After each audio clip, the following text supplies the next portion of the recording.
So you also have to consider the fact that you're not only trying to not get pregnant, you're also trying to prevent yourself from getting sick. And in today's day and age, with fluidity and open relationships and monogamous relationships that men consider open, chances are you need to keep yourself safe.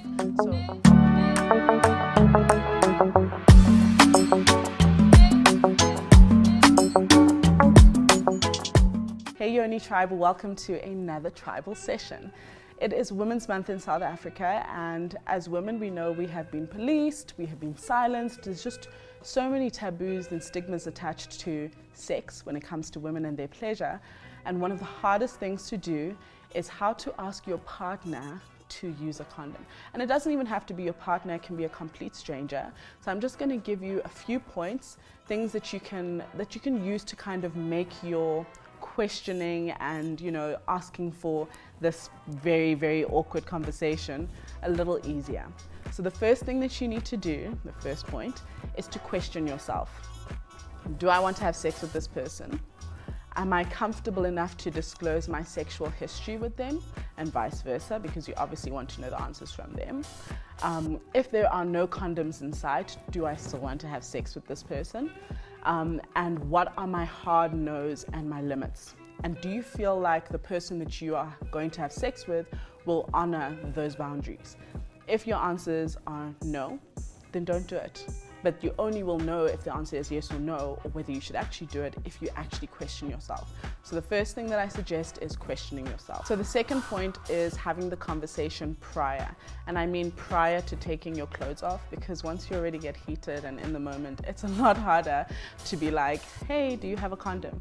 Throw it into natural conversation whilst you're at dinner, whilst you have just met, and be like, oh my gosh, have you tried out the new SKYN? And they'll be like, what is SKYN? Skin to skin? Like, actually, no, I don't do skin to skin. It can be banter. It doesn't have to be serious. I think a lot of people make asking to use a condom very daunting, and that's why it seems like it's something you don't want to do.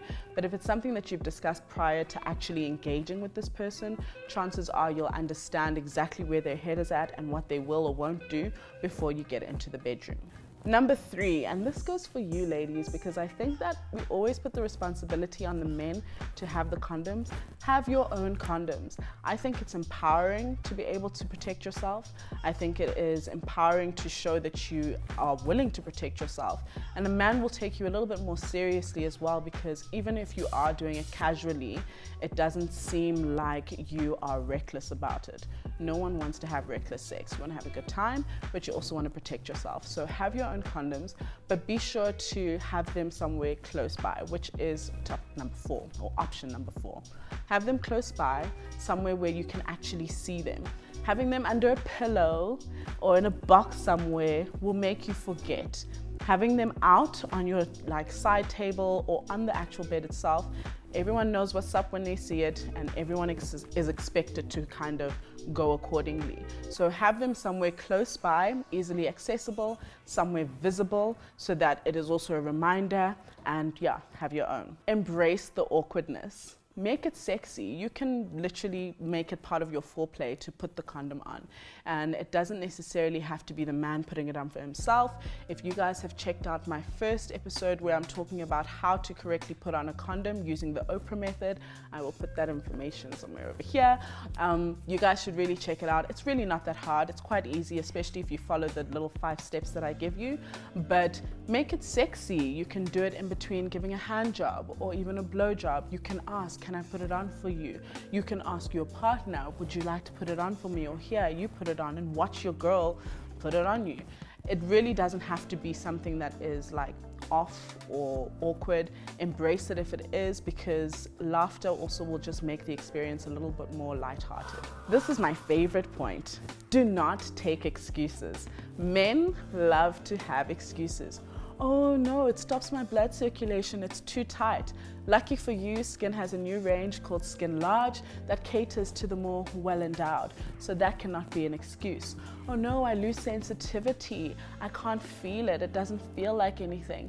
SKYN Elite actually makes you feel everything. It's 20% thinner than SKYN Original. So you are more likely to actually feel like it's skin to skin. SKYN Elite is my personal favorite when it comes to the skin range because it literally feels like you are wearing nothing. So saying that you have no sensitivity or that you're just not going to feel anything is a complete excuse that most men should not even try and do anymore. Or, oh, you're on a contraceptive. That doesn't prevent STDs and STIs. So you also have to consider the fact that you're not only trying to not get pregnant, you're also trying to prevent yourself from getting sick. And in today's day and age with fluidity and open relationships and monogamous relationships that men consider open, chances are you need to keep yourself safe. So insist on it and do not take excuses. Number 7, if there is no condom, abort mission.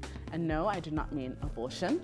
I mean leave the situation. Do not let the temptation of the moment override your values and your beliefs and what you are insisting on. Because at the end of the day, and especially for women, you get left with the brunt of the nastiness or the negativity that comes with either getting an STD or an STI or an unwanted pregnancy. So honestly, just stick to your guns. Okay, and the last thing, which is one of the real things that I really believe in, is consent is key.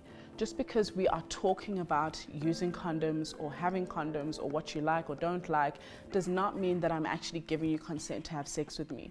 Consent needs to be given at different points in the sexual engagement, before, during, and after, because the reassurance of, yes, I'm doing the correct thing and this person wants it is super important. But being asked also and asking yourself the question also kind of reminds you as to whether this is something you wanted. All the questions you asked in number 1 kind of come back again when you are giving consent or when you are reassuring the person that you wanted or being reassured. So those are just a few tips that I thought for Women's Month you can have in your little purse and use as, you know, just a way to make the experience of asking your partner or a stranger to use a condom a lot easier.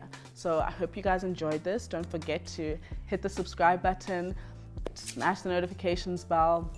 We're about to get to 30K subscribers, and it feels like I don't give you guys enough content for me to be at the point where I'm at, but I'm really happy that you guys are still supporting me. I'm clearly giving you information that is important. So tell a friend to also subscribe so we can get to 30K.